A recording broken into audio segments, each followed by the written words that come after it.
3 நாள் விசாரணை முடிஞ்சிருச்சா இல்ல நாளைக்கும் கண்டினியூ ஆகுதா? இல்ல இன்னைக்கு கூட தேவைப்பட்ட அனைத்து நாங்கள் எங்கள்கிட்ட கேட்ட அனைத்து தகவல்களும் நாங்கள் கொடுத்துட்டோம். நிறைய கிளாரிஃபிகேஷன் கேட்டு நாங்கள் கொடுத்துட்டோம். நிறைய அவங்களுக்கு அந்த நிகழ்ச்சி சம்மந்தப்பட்ட நிறைய கிளாரிஃபிகேஷன் பெர்மிஷன்ஸ் எல்லாம் என்னென்ன அவங்களுக்கு தேவைப்பட்டதோ அது எல்லாத்தையும் எங்களுடைய தரப்புல எல்லாத்தையும் கொடுத்தோம். இன்னைக்கு கூட முடிஞ்சுது. இப்போ நாங்கள் அனைவரும் அடுத்து தேவைப்பட்டால் எப்போ வேணும் நாங்கள் இங்கே சம்மந்தப்பட்ட அனைத்து ஏன்னா புரிய வைக்க வேண்டிய இடத்துல நாங்கள் இருக்கிறோம் இந்த நிகழ்ச்சி சம்மந்தமாக.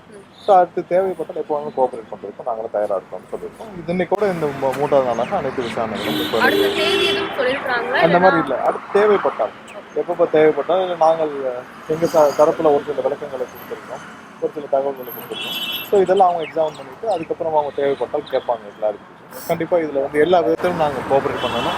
ஏன்னா இதில் இந்த 41 பேர் மரணத்திற்கான நீதி கிடைக்க வேண்டும் என்பது நாங்கள் தரவாக இருக்கோம். ஸோ அதில் எந்த விளக்கங்கள் கேட்டாலும் நாங்கள் கொடுக்கவும் தயாராக இருக்கோம். கண்டிப்பாக அது அடுத்த கூட்டால் நான் கண்டிப்பாக கொடுப்போம்.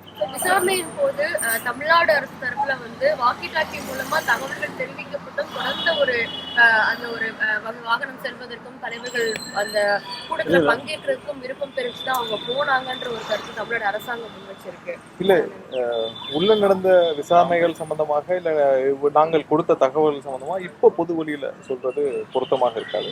கண்டிப்பா அவங்க தரப்பு விசாரணைகள் எல்லாம் முடிச்ச பிறகு அவங்களே ஒரு சார்ஜ் ஷீட்டை ஃபைல் பண்ணுவாங்க. அப்போ பார்த்துக்கலாம்.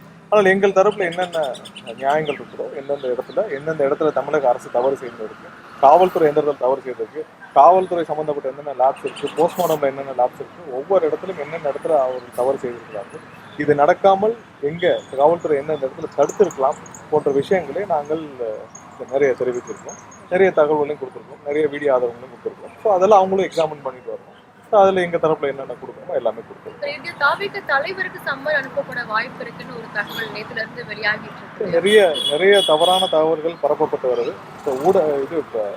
இந்த ரூமர்ஸ் அடிப்படையில் வர யூகங்கள் அடிப்படையில் நான் பதில் சொல்ல விரும்புகிறேன். எதுனாலும் நாங்கள் சட்டப்பூர்வமாக எல்லாத்தையும் சொல்லுவோம். பிளே ஸ்டோர் மற்றும் ஆப் ஸ்டோரில் இருந்து பாலிமர் செயலியை QR கோடு மூலம் பதிவிறக்கம் செய்யுங்கள்.